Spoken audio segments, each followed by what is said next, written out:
각 부족의 족장들을 세워서 그 부족을 다스리게 하셨고, 우리가 알고 있듯이 최초의 족장이 바로 아브라함입니다. 그리고 아브라함의 대를 이어 이삭, 야곱, 이렇게 믿음의 계보를 이어주셨고, 하나님께서 그들을 통하여 하나님의 백성들을 돌보시고 이끄시게 하셨습니다.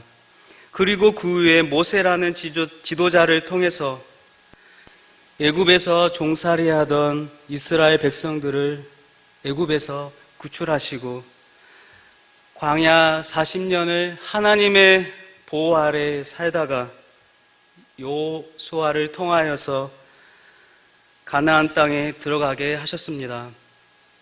이제 가나안 땅에서 오늘 말씀에 나오는 사사들을 세워 이스라엘을 지도하시고 이끄셨고, 이제 왕이 없는 이스라엘의 백성들에게 사울 왕을 세우시고, 또한 이어서 다윗 왕, 솔로몬에 이어지는 부강한 이스라엘 왕국을 이루셨습니다. 그러나 솔로몬의 죄악으로 이스라엘이 남과 북으로 나누어지게 되었고, 그러나 하나님은 이스라엘 백성들을 외면하지 않으시고 끝까지 책임지심으로 북이스라엘과 남유다의 수많은 왕들과 지도자들을 보내셨습니다. 그럼 신약 시대는 어때했나요? 신약 시대 또한 하나님은 여전히 하나님의 백성들을 사랑하셔서 우리의 구원자 만왕의 왕이신 예수 그리스도를 이 땅에 보내주시고, 그분을 믿는 자마다 멸망치 않고 구원해 주셨고, 또한 예수님을 통하여서 12 제자를 파송시키시고 많은 영혼들이 12 제자들을 통하여서 구원받게 하셨습니다. 그리고 바울을 사도로 세우셔서 온 세계에 복음을 전파하셨습니다. 이와 같이 사람들이 모인 곳에는 반드시 지도자가 있기 마련이고 백성이 있으며 왕이 있기 마련입니다. 또한 왕을 통해서 다스림을 받고 그들의 생활을 안정하게 하며 보장받게 하십니다. 오늘 본문 말씀에도 하나님께서 택하신 우리들을 그 당시에 이스라엘 백성들을 위해서 한 사람을 보내셨습니다. 그 사람이 바로 온니엘입니다. 온니엘은 하나님이 세워주신 첫 번째 사사입니다. 이렇게 하나님께서 세워주신 사사는 하나님께서 그 이스라엘 백성들을 지도하라고 이끌라고 세워준 사람입니다. 이렇게 하나님께서는 한 민족을 이끌기 위해 사람을 세우고 지도자를 세웠는데 왜 하나님께서는 이렇게 지도자, 사사들을, 왕이 없는 그때 사사들을 세워 이스라엘을 다스리게 하셨을까요? 사사기 21장 25절에 그 이유가 명쾌하게 나오고 있습니다. 우리 한번 찾아보겠습니다. 사사기 21장 25절입니다. 사사기 21장 25절에 그 이유가 명쾌하게 나왔는데요. 왜 하나님께서는 사사들을 보내셨을까요? 그때 이스라엘 왕이 없으므로 사람이 각기 자기의 소견에 옳은 대로 행하였더라 말씀합니다. 각기 자기의 소견에 옳은 대로 아무런 기준이 없이 원칙도 없이 자기 마음대로 살았던 것입니다. 인생에 기준이 없고 원칙이 없이 하나님이 원하는 방식이 아닌 세상의 풍조에 따르며 세상이 자기가 원하는 방식으로 죄악 속에서 살았다는 것을 의미합니다. 이렇게 자기의 소견대로 하나님의 기준과 원칙이 없이 이스라엘 백성들은 하나님께서 가장 싫어하는 죄를 짓고 또한 우상을 숭배하며 숭배하기까지 했습니다. 여러분, 모세가 하나님께 십계명을 받으러 시내 산으로 갔을 때 이스라엘 백성들은 어떠한 행동을 했나요? 모세가 시내 산에서 하나님을 말씀을 잘 듣도록 모세를 위해 기도했나요? 아니면 하나님을 위하여서 예배를 드렸나요? 전혀 그렇지 않습니다. 이들은 모세가 하나님을 만나기 위해 40일 동안 시내산에 있을 때 그들은 우상을 만들어 금송아지를 만들어 그 금송아지가 하나님인 것처럼 예배하며 숭배했던 것입니다. 왜 그렇게 우상을 숭배하며 하나님이 싫어하는 일을 했나요? 그들의 마음이 불안했기 때문입니다. 의지할 대상을 찾을 수가 없었기 때문입니다. 그래서 보이지 않는 하나님이 아닌 보이는 금송아지를 만들어 숭배했던 것입니다. 일본에는 저 이웃나라 일본에는 우상이 800만 개가 있다고 합니다. 또한 저 태국, 인도네시아, 방글라데시아, 동남아 국가에도 또한 우리나라에도 수많은 우상이 있고 그 우상들을 숭배하는 사람들이 있습니다. 왜 이렇게 우상을 숭배하고 살아갈까요? 그만큼 이 시대는 의지할 대상이 필요한 시대인 것입니다. 미래가 불확실하고 불안하기에 보이는 우상을 만들어 숭배하며 비는 것입니다. 그래서 인간은 어떠한 형태로든 의지할 대상을 찾게 됩니다. 보이는 대상을 찾게 되고 보이는 물건을 찾게 됩니다. 보이는 것이 무엇입니까? 우리들이 현재 보이는 우상이 무엇인가요? 좋은 집일 수 있습니다. 또 돈일 수 있습니다. 눈에 보이는 좋은 건물일 수 있습니다. 또한 눈에 보이는 직장일 수 있습니다. 또 눈에 보이는 명예일 수 있습니다. 자격증일 수 있습니다. 우리는 보이는 것, 가질 수 있는 것에 만족하며 살아갑니다. 가지고 있으면 불안하지 않기 때문이죠. 그러나 가지고 있지 않으면 불안합니다. 미래가 불확실합니다. 어떻게 인생을 살아가야 할지 불안합니다.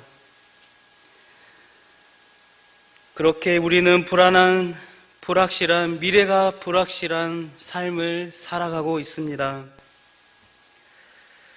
그렇게 이렇게 불확실한 이 시대, 확실한 대상을 찾게 되는 것이고, 우리가 의지할 그 대상이, 그 물건이 바로 우상이라는 것입니다. 이렇듯 사사 시대에 죄를 지으며 자기의 소견대로 우상을 의지하며 살았던 백성들에게 하나님은 여전히 그들을 사랑하셔서 사사라는 지도자를 보내신 것입니다. 이렇듯 이스라엘 백성들은 많은 죄를 지었습니다.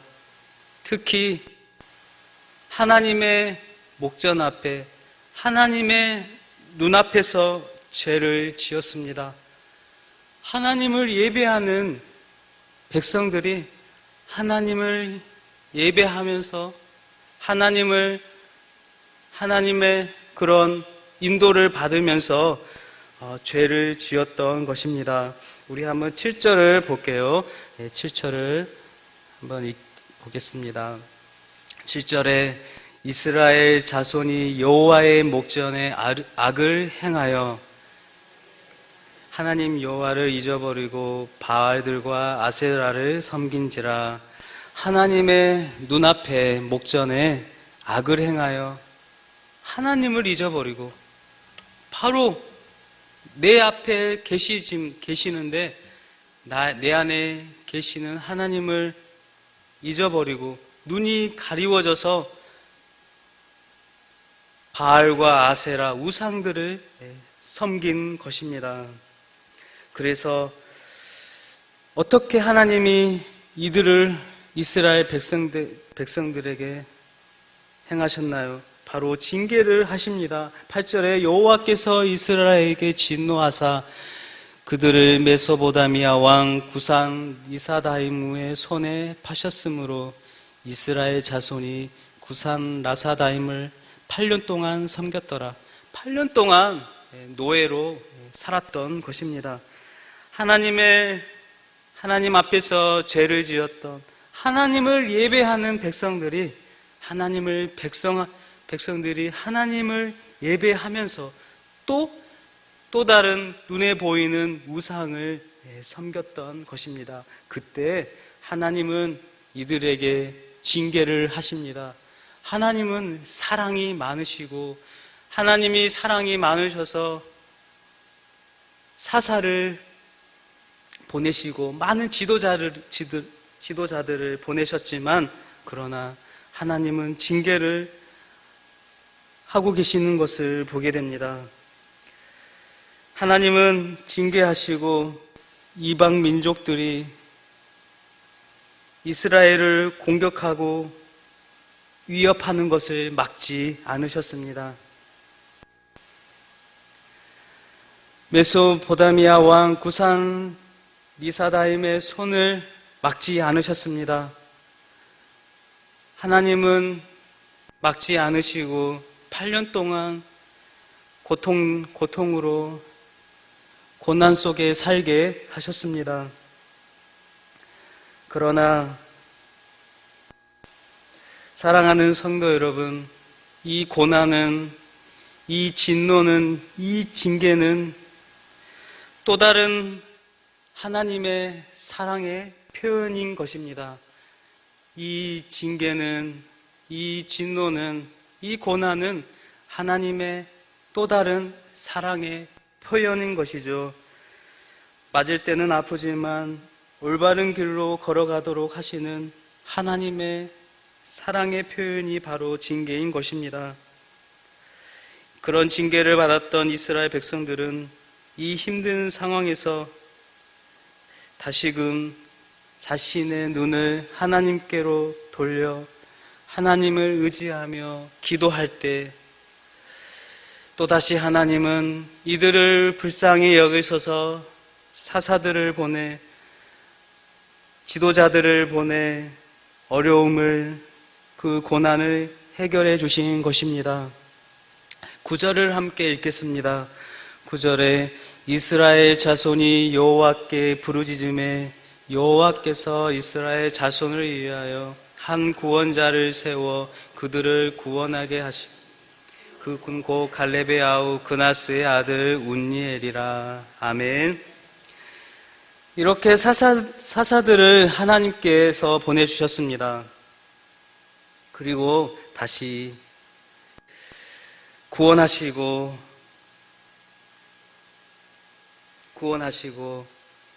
구원하셨습니다.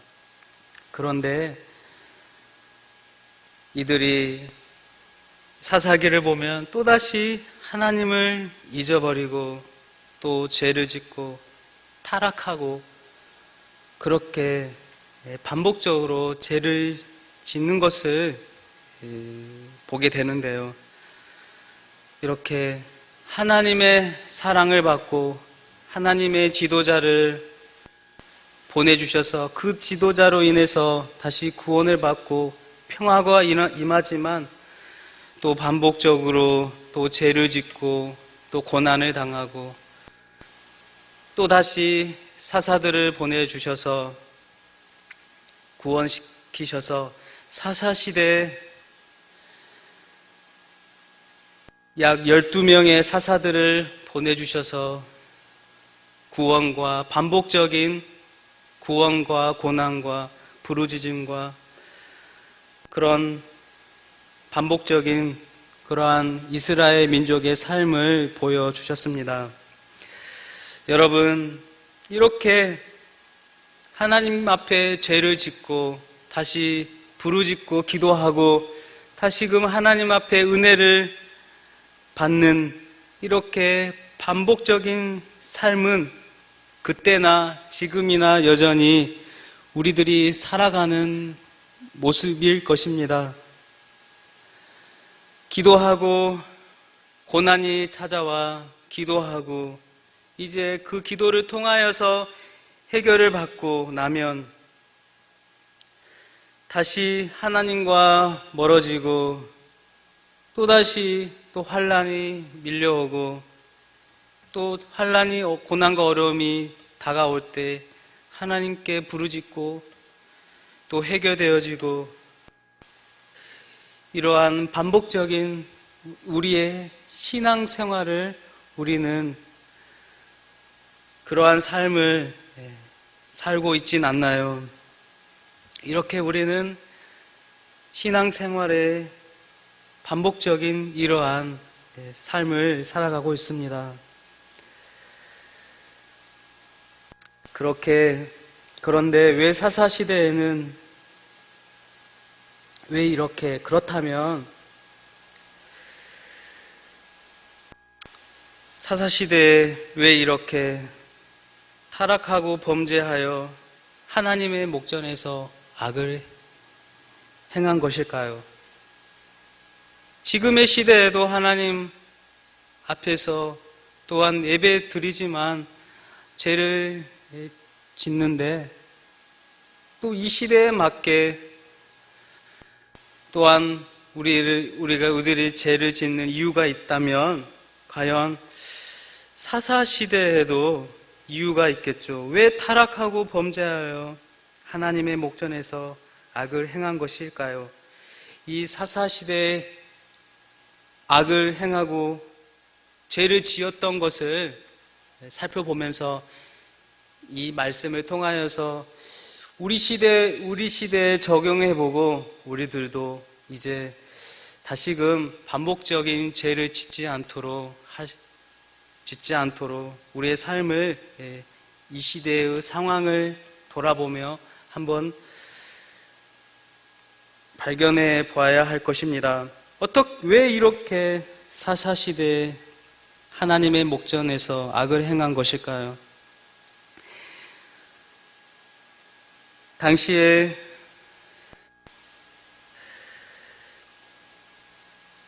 이스라엘의 백성들은 이스라엘의 과거의 역사들을 잘 몰랐기 때문입니다. 이스라엘의 역사를 알았다면 이들이 하나님의 목전 앞, 하나님 앞에서 죄를 짓지 않았을 것입니다. 왜냐하면 인생의 그들의 선조들이, 인생의 선배들이 죄를 짓고 광야에서 죽고 가나안 땅을 밟지 못하고 고생만 하다 죽었던 선배들의 역사를 그들은 잊었던 것입니다. 또한 잘 몰랐기 때문입니다. 죄를 지으면 벌을 받고 진노하고 고난 받는다는 그 이스라엘 역사들을 잊어버리고 또한 잘 모르고 역사를 까먹고 살았던 것입니다. 뻔히 제가 죄를 지으면 고난이 찾아오는데 어려움이 온다는 것을 아는데 그러한 역사를 알았다면 그들이 다시금 죄를 짓지 않았을 것입니다. 그렇기 때문에 오늘날에도 우리들은 성경의 역사를 잘 알아야 합니다. 우리가 알고 있는 이 성경을 잘 알아야 합니다. 또한 이 성경을 자녀들에게 잘 가르쳐야 합니다. 우리 후손들에게 이 성경을 역사를 잘 가르쳐야 합니다. 왜냐하면 역사를 안다는 것은 곧 그 역사의 이야기가 미래를 결정하기 때문입니다. 역사를 아는 민족은 다시금 그 역사를 반복하지 않습니다. 그 죄의 역사를 반복하지 않는 것이죠. 그러나 그 역사를 잘 모르면 다시금 그 죄를 반복적으로 짓는 것입니다. 이렇게 성경의 역사를 알면 사도 바울의 권면처럼 두렵고 떨리는 마음으로 살게 되는 것이죠. 두렵고 떨림으로 살면 평안과 생명을 얻게 되며 하나님께 주시는 참된 기쁨으로 살게 됩니다. 그러나 자기의 소견대로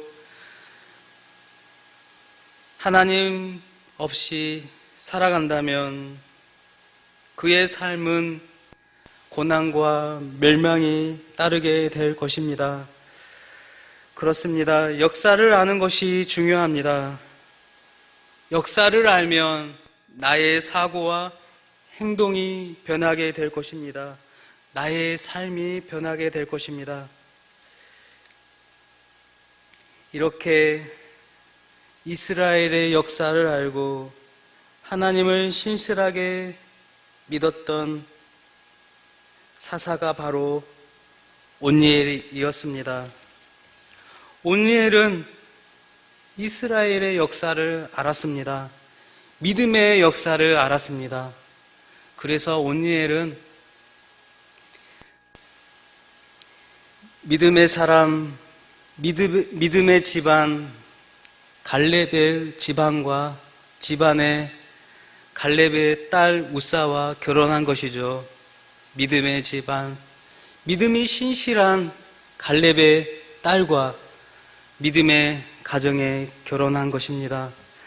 우상이 만연하고 하나님 없이 마음대로 살면 행복하게 살 수 있다고 여겼던 그 땅에 자기 소견대로 세상의 좋은 것으로 포장하고 이방 여인들과 결혼하여 풍족한 삶을 살았던 그 당시에 그는 믿음의 딸과 하나님의 딸과 결혼한 것입니다. 이방 여인들과 살았다면 땅도 늘리고 재산도 늘리고 풍족한 삶을 살 수 있지만 그는 하나님의 딸과 결혼하여 갈렙의 사이가 되었습니다. 즉 하나님의 자녀의 정체성을 가졌던 것입니다. 하나님의 뜻대로 살려 했습니다. 그렇습니다. 오직 의인은 믿음으로 살아야 합니다. 믿음은 우리의 삶을 이끌어가는 원동력입니다. 믿음 때문에 죄를 짓지 않게 되고 믿음 때문에 넘어지지 않는 것입니다. 믿음 때문에 세상의 흐름에 따르지 않게 됩니다. 믿음은 보이지 않는 것이 아니라 실제이고 우리들이 저 천국에 가기 전까지 구원에 이르기까지 우리들의 행동과 사고와 생각을 다스리는 가장 큰 능력이 바로 믿음인 것입니다. 지금의 이 시대에도 온니엘처럼 세상의 사조를 따르지 않고 하나님의 자녀답게 살아가는 사람들이 있습니다. 이렇게 하나님의 자녀답게 살아가는 사람들을 하나님이 쓰십니다. 하나님께서 그렇게 살아가는 믿음의 그릇들을, 거룩한 그릇들을 쓰시는 것입니다. 그렇습니다. 오늘 말씀처럼 우리는 이 시대의 사사들이 되어야 할 것입니다. 죄악에 물든 이 세상 속에, 죄악에 물든 직장 속에, 죄악에 물들어가는 가정에, 또 이 지역 사회에, 이 나라에 하나님께서는 이 시대의 사사들로 여러분들을 보내셨습니다. 세상 사람들은 삶의 기준과 원칙이 없이 살아가기 때문에 저와 여러분들은 하나님이 주신 원칙과 기준을 세상 사람들에게 제시해주고 가르쳐줘야 하는 것입니다. 그렇게 저와 여러분들이 삶의 기준과 원칙, 믿음의 원칙을 세상 속에 전하고 가르침으로 여러분들의 직장에서 또한 가정에서 동네에서 온니엘 같이 믿음의 사람들이 되어야 할 것입니다. 그렇게 하나님이 쓰셨던 온니엘, 또한 하나님이 쓰셨던 믿음의 신앙의 선배들을 따라 우리 복된 성도님들도 세상의 사조에 따르지 않고 보이지 않는 하나님을 바라봄으로 보이는 것에 연연하지 않고 믿음의 길을 한 걸음 한 걸음 걸어감으로 날마다 구원을 이루고 하나님의 기쁨으로 살아가는 우리 성도님들 다 되시기를 예수님의 이름으로 축복합니다.